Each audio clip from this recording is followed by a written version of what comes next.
Ex-wife started canceling my custody visits with fake excuses. Then I found messages on my son's tablet where she was coaching him to say I don't want to see him. So now my son cries and refuses visits because he thinks I abandoned him. Divorced 2 years ago. Pretty standard custody deal. I get Tyler, 8, every other weekend plus Wednesday evenings. Used to be great. We'd build Legos for hours, have pizza nights, hit the park. Kid was always excited to see me. Would run to the car when I picked him up, already talking about what we were gonna build that weekend. 6 months ago, everything changed. Qley started canceling constantly. First excuse was Tyler's sick with a stomach bug, but her Instagram showed him at some birthday party that same day, running around the bounce house. Next week it was family emergency with her parents. But when I ran into her dad at Home Depot 2 days later, he mentioned they haven't seen Qley or Tyler in weeks. Then, important school project due Monday, so I called the school directly. Teacher said no projects assigned, nothing due. The cancellations got worse, but something else started happening that made my gut drop. When Tyler actually did come over, he was different. Quiet. Distant. Wouldn't make eye contact. Used to chatter non-stop about school, friends, whatever cartoon he was obsessed with. Now he'd sit on my couch like he was waiting for permission to exist. Started making these weird comments that didn't make sense. Mom says you don't really want me here anyway. Asked me why I keep canceling on him. I was confused as hell because I wasn't canceling anything. She was. I'd show up for pickup and she'd answer the door with Tyler behind her looking guilty, saying he couldn't come because of whatever excuse she'd invented 5 minutes earlier. Tyler would peek around her legs like he was scared of disappointing me but also scared of wanting to see me. Qley would do this fake sympathetic voice. Maybe next time, Tyler. Daddy's just really busy lately. I tried to defend myself multiple times, but she would threaten me with police. Last month I only saw my son twice out of 8 scheduled visits. The 2 times he did come over, he spent most of the time staring at his phone or asking when he had to go back. When I suggested building something together, he said, "Mom says I'm getting too old for baby toys." This kid who used to spend entire weekends creating Lego cities with detailed backstories for every minifigure. Now he's actively refusing to come. Cries and clings to Qley when I show up for pickup. Not the normal kid tantrum crying. This terrified, desperate sobbing like I'm some stranger trying to kidnap him. I try to explain that I never canceled, that I want to see him, that I love spending time with him. He just shakes his head and says, "But Mom said you told her you were too tired for me this weekend." Qley stands behind him with her hands on his shoulders, doing this concerned mom act. "I'm just telling him what you told me. Maybe we should skip this weekend if you're not feeling up to it." Meanwhile, I'm standing there like an idiot trying to convince my own kid that I want him around. Called her that night asking what the hell she's been telling him. She went full innocent. "I just repeat exactly what you say to me. If Tyler's confused, maybe you should be clearer about your availability." Hung up on me when I started listing all the times I'd shown up and she'd turned me away with some bullshit excuse. I'm losing my kid and I don't know how to stop it. Every time I try to talk to him about the fun stuff we used to do, he gets this blank look like he doesn't remember or isn't allowed to remember. Every time I see him pulling away from me. I love this kid more than anything and she's systematically poisoning him against me. What the hell do I do here? How do I prove to an 8-year-old that his mom is lying when she's the person he trusts most? How do I compete with someone who has him 90% of the time and apparently spends that time convincing him I don't want him? Update 1. Took Reddit's advice and started documenting everything. Screenshots of every text where Qley canceled. Call logs showing me trying to reach her. Photos of me sitting in my car outside her house after she wouldn't answer the door. Put a security camera at my front door to record the few times I actually got to do pickup and drop off. Reached out to Tyler's school counselor and his pediatrician. Asked them to document anything Tyler said about our visits or about being sick on days Qley claimed he couldn't come over. Found some disturbing shit that made everything click into place. Tyler left his tablet. We had given him a phone and a tablet to make the changing of house easier, at my place after one rare visit. Kid was always careful to take everything back to Mom's, but he forgot it under the couch cushions. When I plugged it in to charge, messages started popping up from Qley. Actual coaching messages. "Remember, Daddy doesn't want to see you. That's why I had to pick you up early last time. If Daddy really cared, he wouldn't keep making excuses not to see you. Daddy has a new girlfriend now, so he doesn't need us anymore. There were dozens of these messages going back months. Some sent right before my scheduled pickups. Other messages were her asking him to repeat back what she'd taught him. What are you going to tell Daddy if he asks why you don't want to come over? Tyler's responses were exactly the weird comments he'd been making to me. Word for word. School records showed Tyler had been telling his teachers stuff like, "My dad is too busy for me," and "My dad doesn't really want to see me anymore." The school counselor said she'd noticed Tyler seemed sad when other kids talked about weekend plans with their dads. She tried to ask him about it, but he'd just shrug and say, "My dad has other stuff to do." His pediatrician confirmed he hasn't been legitimately sick on any of the days Qley claimed he couldn't come for visits. Not once in 6 months. The doctor said Qley had called a few times asking for documentation that Tyler was too ill for visits, but he'd refused because the kid was perfectly healthy. My lawyer said we had enough evidence for an emergency contempt motion. Filed it with all the documentation, asking for makeup time, family counseling, and sanctions against Qley for violating the custody order. Thought we had a solid case. That's when Qley completely lost her shit and went nuclear. She told Tyler I was trying to take him away from mommy forever, and that Daddy is taking mommy to court because he hates our family. Kid started having full panic attacks just at the mention of visiting me. Hyperventilating, crying so hard he couldn't breathe. Started wetting the bed again, something he hadn't done since he was 5 years old. Tyler called me one night, sobbing so hard I could barely understand him. "Daddy, please don't take me away from mommy. I'll be good. I promise I'll visit you. Just don't make the judge take me away." Had to explain to an 8-year-old that I wasn't trying to take him from his mom, just wanted to see him regularly like the court already said I could. He didn't believe me. Court ordered supervised visits while they investigated the contempt allegations. Most humiliating experience of my life. Sitting in some sterile room at the family services building with a stranger taking notes on every interaction with my own son. Tyler barely spoke during those visits. Sat across the table from me like I was on trial. Kept asking the supervisor when he could go home to mom. Built a few Legos during one visit, but Tyler kept glancing at the supervisor like he was doing something wrong. Asked if building toys meant he was betraying mommy. Had to explain that playing with your dad isn't betraying anyone, but the damage was already done. The supervisor noted Tyler's extreme anxiety and resistance to father-child bonding in her weekly reports. Also noted that Tyler seemed coached in his responses and fearful of expressing positive feelings toward father. But the reports still read like I was the problem, like my kid was naturally afraid of me. Qley played the victim card perfectly. Showed up to court looking exhausted and worried, talking about how I was traumatizing Tyler with all these legal battles, and Tyler just wants peace in his family. Her lawyer painted me as an obsessive ex-husband using the courts to harass my ex-wife. Even my own family started questioning whether I was handling this right.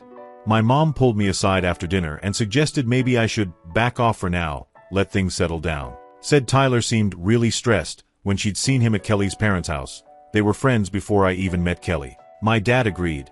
Said sometimes pushing too hard makes things worse. But there was one moment during a supervised visit that kept me going. Tyler forgot to be guarded for about 20 minutes and we started building this Lego castle together, just like old times.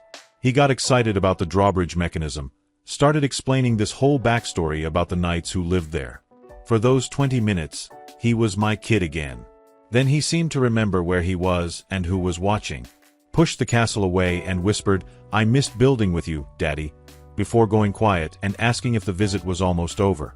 Qley escalated her interference game. Started claiming Tyler was seeing a therapist for trauma from the custody battle, but wouldn't tell me who the therapist was or provide any contact information. Said it was confidential, and I didn't have a right to know. My lawyer said that was bullshit. I had every right to know about my kid's medical care. She also started threatening to move across state lines for Tyler's mental health. Said the toxic environment in our town was making Tyler's anxiety worse and she needed to take him somewhere safe. Her sister lived in Colorado and apparently had offered them a place to stay. My lawyer warned me this could drag on for months or years. Said parental alienation cases are notoriously difficult because the alienating parent gets good at appearing reasonable in court while systematically destroying the relationship behind the scenes. The court system moves slowly and kids' loyalties can be completely shifted in that time. Meanwhile, I was burning through my savings on legal fees and supervised visitation costs. My relationship with my girlfriend started showing strain from the constant drama and emotional stress. She tried to be supportive but admitted she didn't understand why I couldn't just be firmer with Tyler or why I was letting Qley walk all over me. I don't know if I can handle years of this.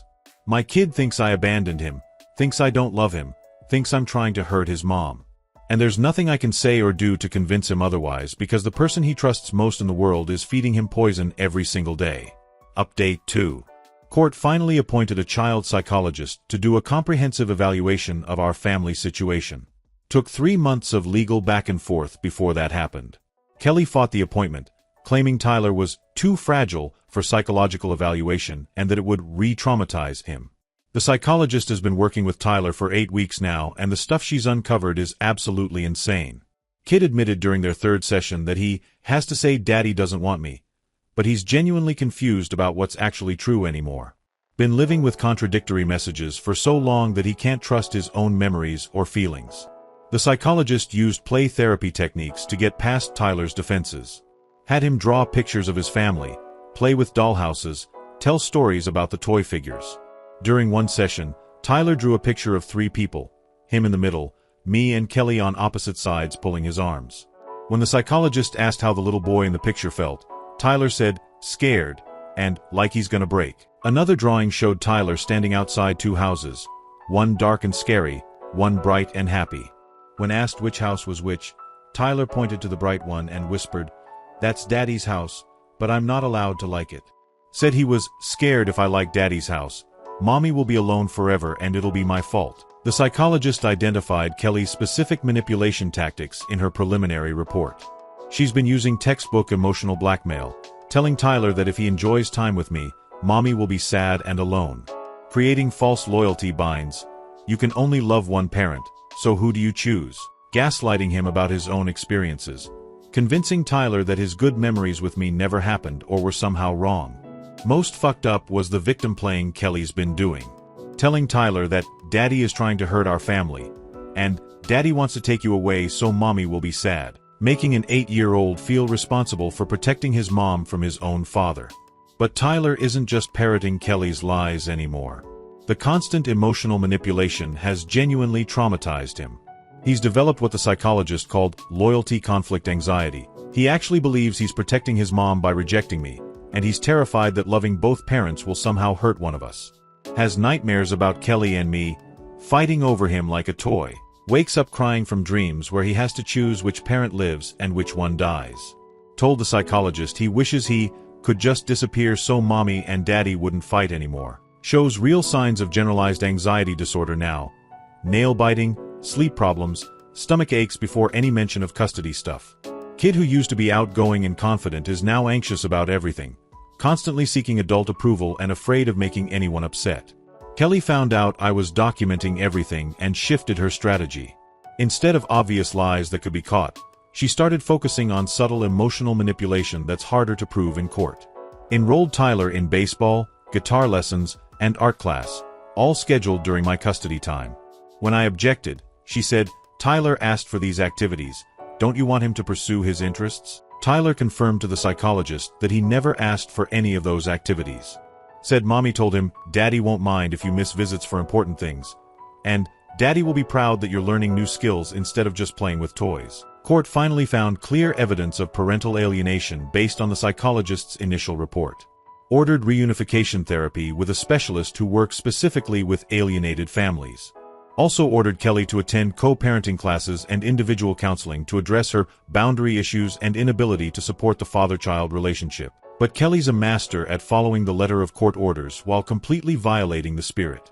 She shows up to co-parenting class and sits in the back row, arms crossed, rolling her eyes at everything the instructor says. Tells other parents during breaks that she's only there because my ex is vindictive and dragged me to court. Her individual therapist apparently bought into Qley's victim narrative completely. Qley shows me texts from her therapist saying things like, "You're doing great protecting Tyler from a toxic situation," and "Trust your maternal instincts about what's best for your son." Turns out this therapist specializes in helping mothers navigate difficult custody battles, and has a reputation for always siding with moms. Tyler still cries before visits with me, But now it's different crying. Less tantruming, more resigned sadness. Like he's grieving something he can't name. Reunification therapy is helping slowly, but Tyler's resistance runs deep after months of systematic brainwashing. The depression hit me hard around month 6 of this nightmare. Waking up every day knowing my kid thinks I don't love him was destroying me from the inside. Started therapy myself with a therapist who specializes in parents dealing with alienation. She warned me that this process commonly takes 1 to 3 years and many fathers give up before seeing results. My relationship with my girlfriend finally cracked under the pressure. She'd been patient for months but admitted she couldn't handle watching me obsess over Tyler and Qley. Said she felt like she was dating someone who was still married to his ex-wife. We broke up 2 weeks ago. Can't blame her, I haven't been good company lately. Financial situation got dire. Legal fees, therapy costs, supervised visitation payments. I've blown through my savings and had to take out a loan against my 401k. But Tyler's school counselor reached out after noticing Tyler seemed withdrawn and anxious at school. During their conversations, Tyler had mentioned missing daddy, but then immediately looked guilty for saying it. The counselor started documenting these moments for the court record. Had a major breakthrough 3 weeks ago during one of my supervised visits. Tyler was building a Lego spaceship, being careful not to seem too enthusiastic about it. Out of nowhere, he looked up and asked, "Daddy, did you really not want to see me all those times Mommy said you canceled?" I told him honestly about the lies, about how I'd shown up for every single pickup and been turned away, even that during some pickups you were there but ushered inside. "But why would Mommy lie about that?" he asked. I tried to explain in age-appropriate terms that sometimes adults make mistakes when they're hurt or angry, and that his mom was probably scared of losing him but went about it the wrong way. Tyler seemed to understand but also looked terrified, like understanding meant he was betraying his mom. Of course Qley found out about our conversation. Tyler came to the next visit upset and confused again. "Mommy says you told me lies about her and that's why she's crying all the time now." Qley had spent the entire week after our talk crying dramatically in front of Tyler, saying, "Daddy told you bad things about Mommy and now our family is broken." Some progress happening in reunification therapy though. The specialist has Tyler doing exercises to separate his own feelings from what he thinks he should feel. Last session, Tyler admitted he actually liked building Legos with me but felt bad and guilty for liking it. The therapist is helping him understand that loving both parents doesn't make him disloyal to either one. Tyler's visits are happening more regularly now without the dramatic tears, but he stays emotionally distant. Like he's protecting himself from getting attached again in case I leave him like he's been told I did before. Progress is slow as hell and Qley fights every single inch, but at least my kid doesn't look at me like I'm a monster anymore. Update 3. It's been 9 months since my last update and holy shit, what a ride. Tyler's been in reunification therapy this whole time and the progress has been slow. Kid's gradually admitting that he was pretending not to like daddy time, because Qley gets visibly upset whenever he shows enthusiasm about our visits. The therapist uses this technique where she has Tyler rate his actual feelings versus his safe feelings. Like, how much did you actually enjoy building that Lego set with Dad versus how much are you allowed to enjoy it? Tyler's been discovering there's a huge gap between what he genuinely feels and what he thinks he's supposed to feel. Last month Tyler said something that broke my heart and gave me hope at the same time. "I think I was confused about some things Mommy told me. Like, I do remember having fun with you before, but Mommy said those memories were fake." Kid's been gaslighted so thoroughly that he stopped trusting his own experiences. The child psychologist submitted her comprehensive psychological evaluation to the court in January. 127 pages of detailed analysis documenting clear parental alienation syndrome. She interviewed Tyler, me, Qley, reviewed school records, talked to Tyler's teachers and pediatrician. Her findings were damning. Reports stated that Qley had engaged in systematic and deliberate alienation behaviors designed to damage the father-child relationship. Listed specific examples: coaching Tyler with false narratives, emotional blackmail, creating loyalty conflicts, interfering with visitation, making false allegations. The psychologist recommended that I be granted primary custody with therapeutic support to repair the damaged relationship. Qley found out about the psychologist's recommendations and completely lost her shit. Like, full psychotic break territory. Started making increasingly desperate and dangerous allegations. First claimed I had been inappropriate with Tyler during unsupervised visits before the custody case started. CPS investigated within a week, interviewed Tyler extensively, did medical exams, talked to anyone who'd been around us. Completely unfounded. Case closed. But Qley wasn't done. Filed a second CPS report claiming I was neglecting Tyler at my house. Not feeding him properly, leaving him alone, keeping the house in dangerous conditions. Again, investigated and dismissed. CPS worker was actually annoyed by the second report, noted in her file that the allegations appeared vindictive and without merit. The CPS investigations were absolute hell though. They suspended all my visitation for 6 weeks while they looked into Qley's claims. Tyler was interviewed multiple times by different social workers, medical professionals, forensic specialists. Kid was confused and scared, kept asking why strangers were asking him weird questions. During one of the CPS interviews, Tyler had what can only be described as a complete psychological breakdown. Started crying hysterically and blurted out, "I love Daddy, but I'm scared Mommy will leave me if I say that. Mommy said if I tell people I like going to Daddy's house, she might have to go away forever and then I won't have any Mommy." Emergency custody hearing was scheduled for February 15th. Qley showed up with a new lawyer, some hotshot family attorney who specializes in protecting mothers from fathers. But the judge had read the psychologist's report and the CPS investigator's findings.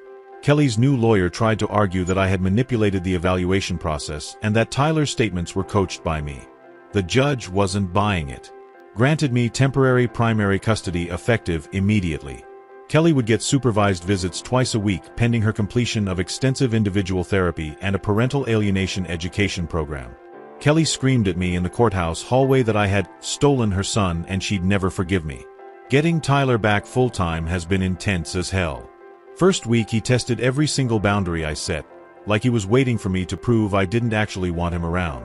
Asked me probably 50 times, "Are you going to get tired of me and send me back to Mommy?" Kid had been conditioned to expect rejection from me. Some days Tyler wants to call Qley constantly. Other days he's afraid to even mention her name because he thinks it makes me mad. We're slowly rediscovering what Tyler actually enjoys versus what he was told he should enjoy. Turns out he genuinely loves building complex Lego sets, but Qley had convinced him it was baby stuff that he should outgrow. We've built an entire city on his bedroom floor over the past 2 months.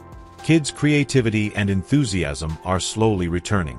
Qley's response to losing primary custody has been predictably unhinged. She calls Tyler's cell phone constantly during my custody time, claiming she's just checking that he's okay. Shows up uninvited at his school. School had to get a restraining order to keep her from disrupting Tyler's classes.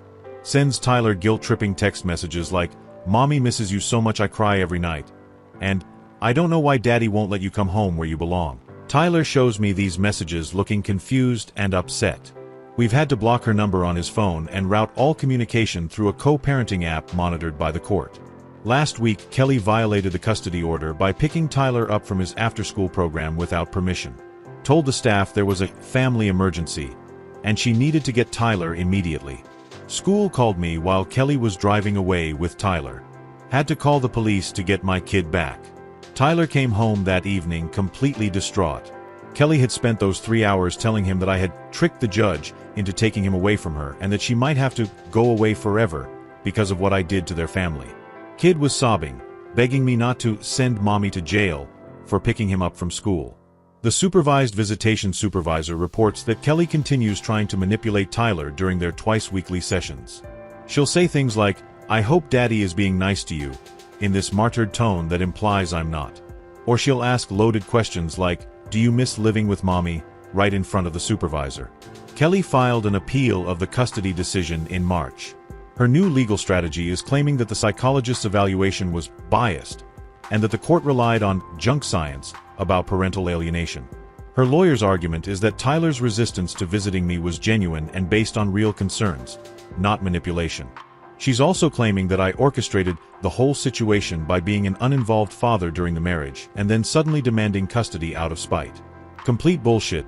I was actively involved in Tyler's care from day one and the custody arrangement was mutual agreement, not court-ordered initially. Appeal process could drag on for months, but my lawyer is confident we'll prevail. We have too much documented evidence of Qley's alienation behaviors and Tyler's improvement since living with me primarily. Kid's anxiety has decreased significantly, he's sleeping through the night again, stopped wetting the bed completely. Tyler fell asleep on my shoulder last night while we were watching a movie, something that hasn't happened since before Qley started her alienation thing. Kid felt safe enough to fully relax with me for the first time in over a year. These small moments of normal father-son connection are what keep me going through the ongoing legal battles and Qley's continued interference. The appeal hearing is scheduled for June. Whatever happens, at least Tyler knows now that I never stopped wanting him around, never stopped fighting for him, and never stopped loving him. That's something Qley can never take away from us again.